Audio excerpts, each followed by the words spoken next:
Ahoy Horas, apa kabar Anda pemirsa? Selama 24 menit ke depan kami menghadirkan berbagai kisah inspiratif dalam keberagaman budaya. Saya Agnes Nambela, inilah Bingkai Sumatera. Kotara atau Komunitas Cinta Anak Sumatera Utara hadir untuk mengembangkan geliat UMKM. Mereka memberikan bantuan berupa bahan baku dan peralatan kepada pelaku usaha dalam menjalankan bisnis UMKM-nya. Selain itu, Kotara juga aktif dalam sejumlah kegiatan sosial, seperti melakukan gerakan Jumat Berkah. Seperti apa pemirsa? Berikut liputan selengkapnya. Kotara atau Komunitas Cinta Anak Sumatera Utara merupakan komunitas yang anggotanya terdiri dari berbagai latar belakang. Contohnya seperti pengusaha muda, karyawan, polisi, dan tentara. Sejak tahun 2020, komunitas ini sudah membantu 17 UMKM yang ada di Kota Medan, Kabupaten Deli Serdang, dan Kelurahan Parapat. Bantuan yang diberikan berupa modal usaha dalam bentuk bahan baku dan peralatan. Contohnya seperti pelaku usaha jus ini, pemirsa. Pria bernama Aris ini sebelumnya harus berhenti dari tempat ia bekerja karena dampak pandemi. Kini, dengan bantuan Kotara, ia telah bangkit dan memiliki 2 styling, peralatan, dan bahan baku untuk memulai usaha secara mandiri. Kenapa kita tidak mengasih uang? Kalau kita kasih nih uang, itu realisasinya terlalu lama. Jadi kita siapkan mereka, kita survei tempat jualan mereka, apakah kapasitasnya mampu. Jadi seperti itulah cara sistem Kotara bekerja. Juliani adalah salah satu pemilik usaha gorengan yang terletak di Jalan Setia, Kabupaten Deli Serdang. Sebelumnya, usaha gorengan Juliani sempat sepi hingga tutup karena pandemi.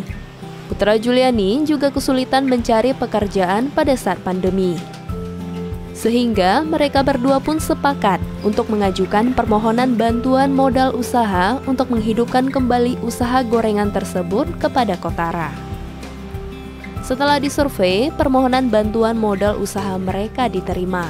Lalu, mereka mendapat bantuan peralatan berupa kompor, peralatan menggoreng, tempat menata gorengan, hingga pelang nama toko. Dibantu oleh putranya, kini Juliani mengelola usaha gorengan dengan semangat. Pembeli kembali berdatangan dan roda perekonomian mereka pun kembali berputar. Ya mengurangi keuangan saya lah, karena kan orang jualan ini banyak modal, kekurangan modal, kan ada Kotara inilah saya agak lumayan berkurang. Ya alhamdulillah, mudah-mudahan rezeki masih banyak Bu, masih rame. Keadaannya ya peralatannya seadanya, secukupnya sebisanya jualan Bu. Ya karena kan dulu sebelum ada corona ini kan penjualan agak lumayan, semenjak ada ini kan agak berkurang gitu Bu. Tapi semenjak dibantu sama Kotara ya segala modal segala apa dibantu udah agak lumayan Bu. Selain membantu UMKM, Kotara juga rutin melakukan gerakan sedekah Jumat. Sudah setahun ini, Kotara melakukan aksi sosial ini, baik seperti membagikan paket sembako ke panti asuhan, maupun turun ke pinggir jalan di Kota Medan untuk membagikan nasi bungkus kepada orang yang membutuhkan. Selain gerakan sedekah Jumat, Kotara juga membantu membagikan sembako pada warga terdampak banjir dari Sungai Saimati. Karena sih tujuan kita satu, selagi kita bisa, apa salahnya kita membantu. Jadi kita sama seperti kita dalam agama, kalau kita setiap penghasilan kita dapat, kita berikan, itu nggak akan mengurangi pendapatan kita. Jadi ya dari teman-teman semua kita kumpulkan, kita buat acara sosial. Stimulus berupa bantuan modal usaha sangat diperlukan untuk menggerakkan kembali roda usaha pelaku UMKM. Karena UMKM memiliki peran penting dan strategis dalam perekonomian nasional. Semoga dengan adanya dukungan dari komunitas seperti Kotara, para UMKM dapat bertahan di tengah pandemi.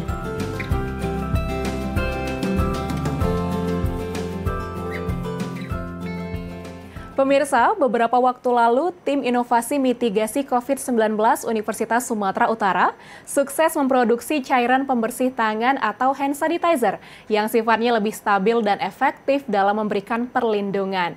Selain digunakan oleh kalangan kampus, cairan pembersih tangan ini nantinya siap untuk dipasarkan. Berikut liputan selengkapnya. Di masa pandemi COVID-19, kita harus rutin menjaga kebersihan tangan. Salah satunya dengan membersihkan tangan baik menggunakan sabun atau cairan pembersih tangan atau hand sanitizer. Cairan pembersih tangan menjadi salah satu produk yang paling dicari dan dibutuhkan masyarakat.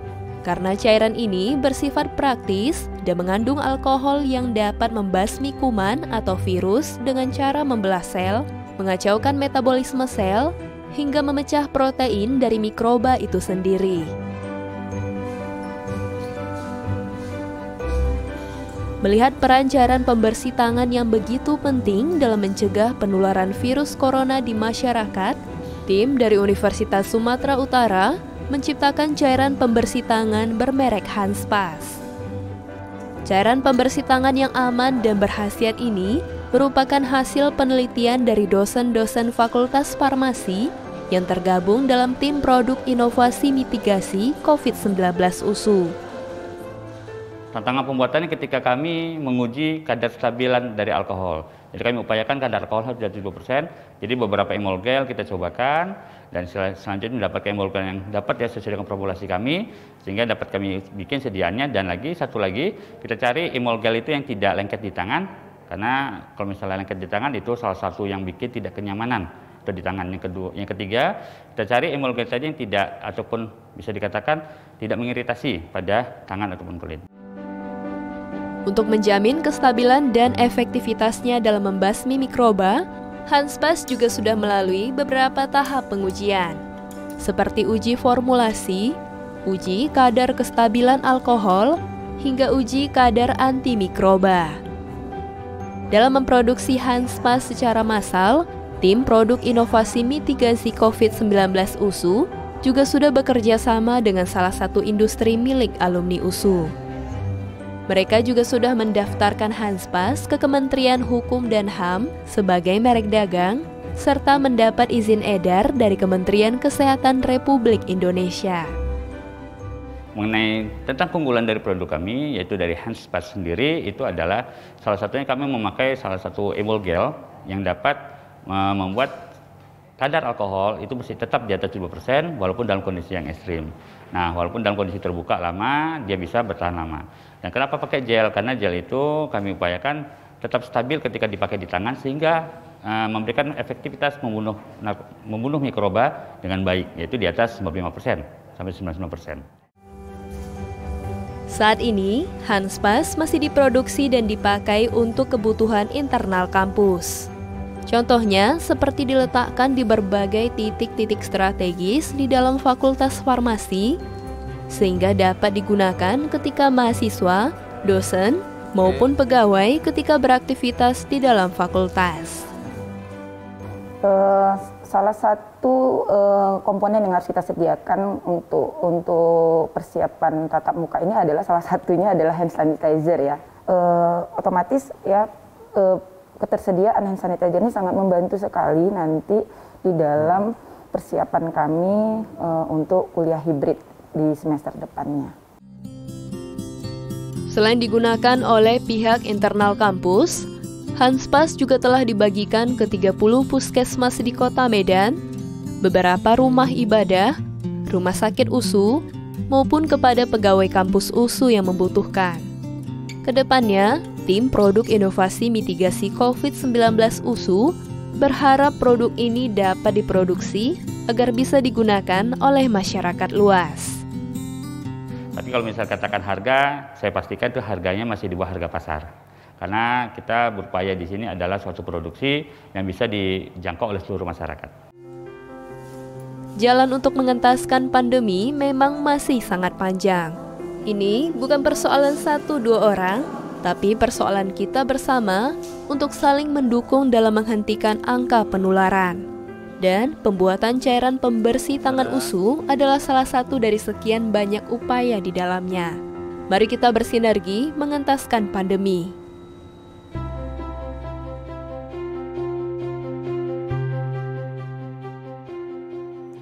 Sejak 6 tahun lalu, Miftahul Jana, seorang gadis dari Iboi, Sabang, Aceh, sudah melatih anak-anak di Gampong atau desanya. Mereka belajar menari dan teater hingga mendaur ulang sampah. Miftah melatih dengan sukarela. Ia ingin seni dan budaya ini tetap terjaga dan lestari. Kami punya liputannya untuk Anda.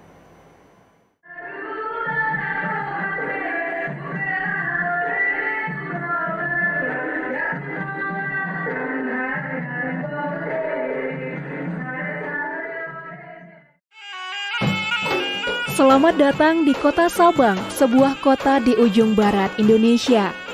Kota yang memiliki sejuta pesona. Keindahan yang dimilikinya tidak saja terletak pada kemolekan wisata bahari semata, tapi juga kekayaan adat istiadat dan budaya yang masih kuat dijaga oleh masyarakatnya.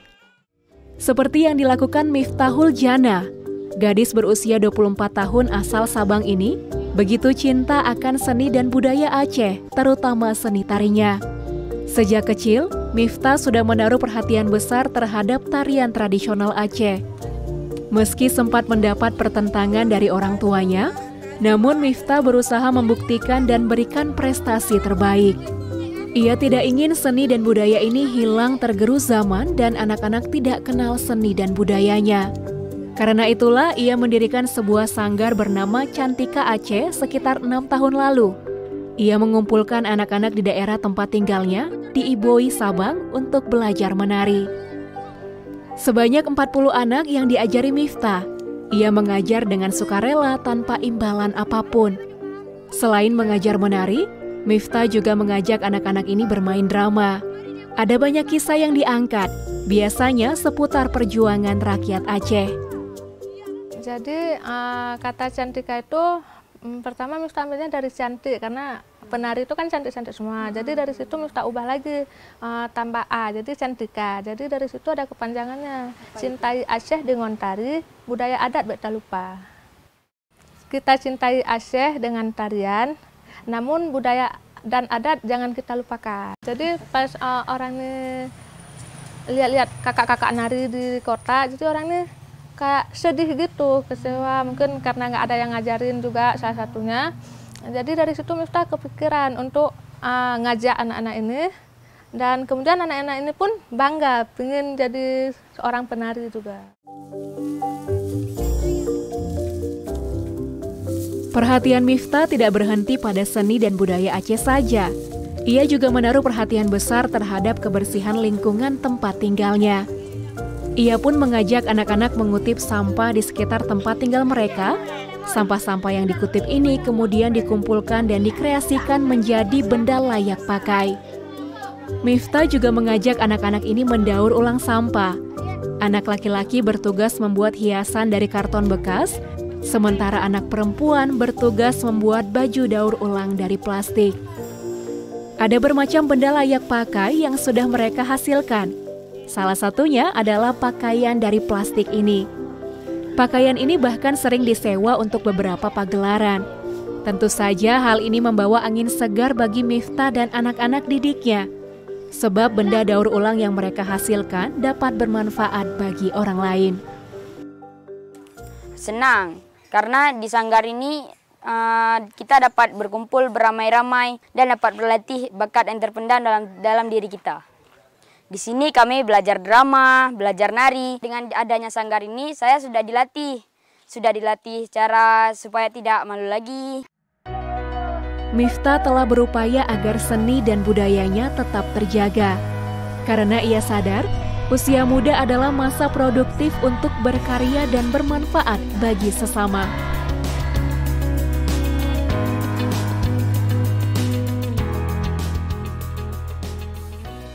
Nama Eka Dalanta sudah tidak asing di dunia literasi. Sosoknya begitu konsisten menyebarkan semangat literasi ke khalayak luas.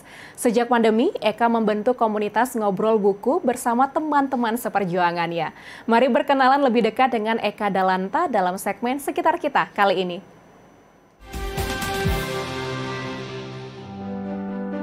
Membaca karya sastra itu menumbuhkan empati kita, menumbuhkan kepekaan kita terhadap isu-isu sosial. Membaca karya sastra itu menumbuhkan kepekaan kita terhadap nilai-nilai kemanusiaan gitu. Rasa kemanusiaan kita itu dipupuk di sana. Sastra tidak bisa mengubah realitas, tapi sastra bisa mencerminkan dan memberi cerminan pada banyak aspek yang sangat penting darinya.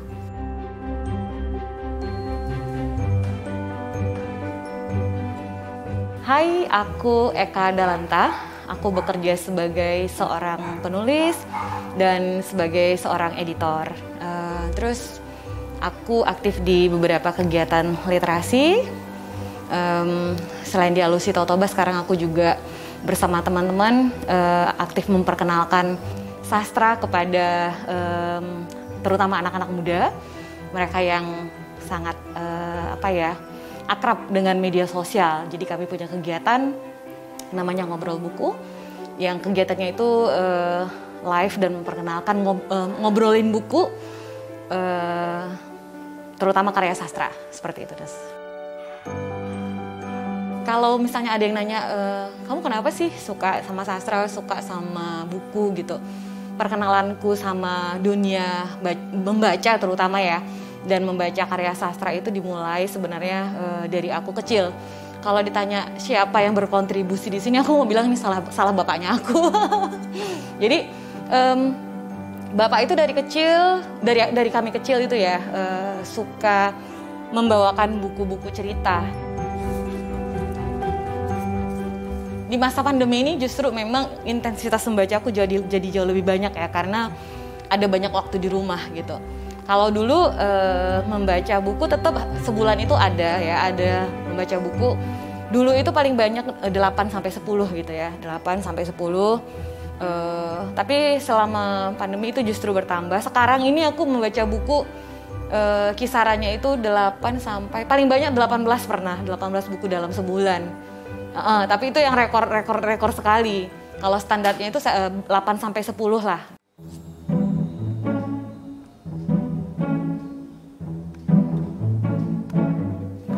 Teman-teman, ini koleksi bukuku, koleksi buku yang kukumpulkan sejak zaman masih kuliah sampai sekarang.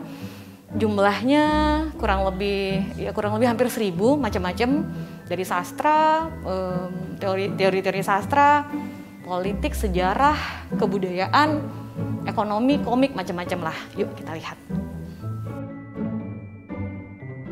Ini banyak ya buku favorit, tapi ini beberapa di antaranya. Ini dari penulis perempuan, dari Ayu Utami. Ada Saman, Larung, ada Bilangan Fu. Buku ini menarik dan kenapa aku suka, karena sangat berkesan.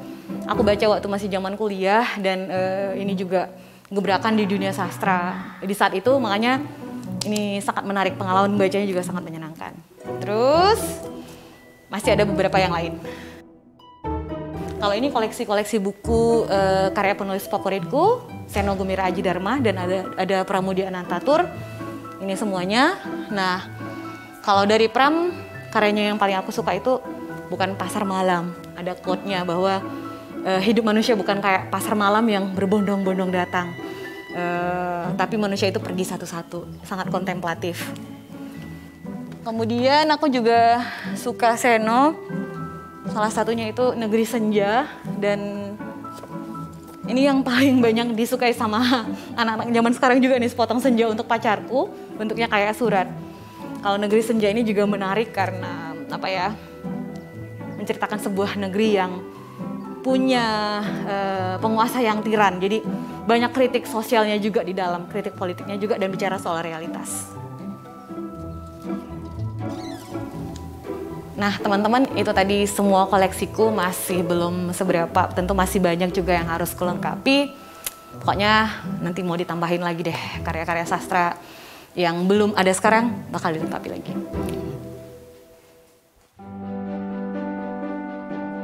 Jadi aku juga aktif berkegiatan di Alusi Tautoba. Aku bergabung di Alusi Tautoba itu sejak tahun 2014 atau 2015, aku kurang ingat persisnya lah, tapi kisaran itu 2014 atau 2015. Dan keterlibatanku di Alusi Tautoba karena tentu pertama melihat bagaimana konsistensi dari foundernya sendiri mengelola yayasan gitu, dan cita-citanya sendiri. Cita-citanya itu adalah mendekatkan buku-buku bacaan yang berkualitas kepada anak-anak Danau Toba. Keterlibatanku di Alusi bukan sebagai tim lapangan yang setiap hari berada bersama dengan anak-anak gitu ya. Aku nggak stay di sana. Tapi keterlibatanku itu lebih kepada teman Bang Togu untuk berpikir program apa yang akan kita buat gitu. Dan kemudian juga aku terlibat itu di kegiatan-kegiatan fundraising yang dilakukan, penggalangan dana yang dilakukan.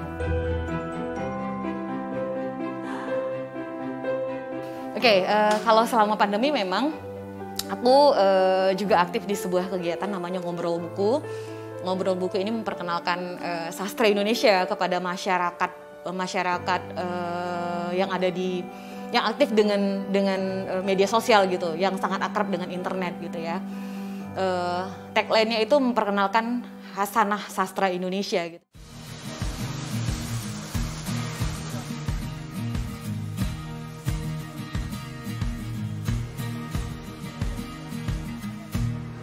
Hai teman-teman, masih bersama saya Eka Dalanta. Kali ini saya akan mengajak teman-teman untuk mengikuti kegiatan saya bersama teman-teman di Ngobrol Buku.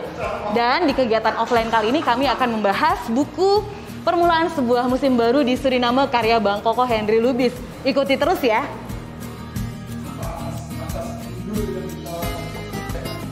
Ya, kita pengen menceritakan apa yang kita rasakan gitu.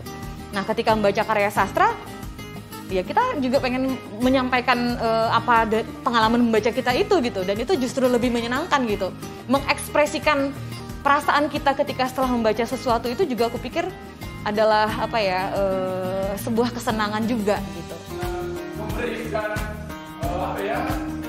Sederhananya begini, saya percaya bahwa Kak Eka Dalanta adalah orang yang bergiat di ranah kebudayaan, bukan hanya di sastra ya.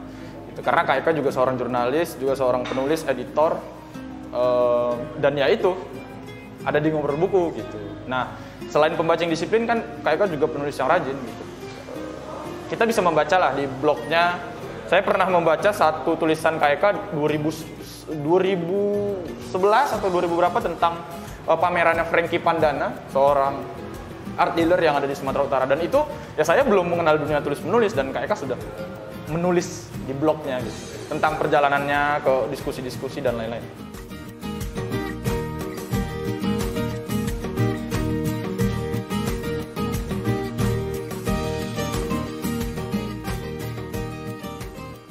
Sekian program Bingkai Sumatera, saya Agnes Nambila pamit. Jaga diri Anda dengan menerapkan protokol kesehatan dan tetap semangat menyebarkan kebaikan.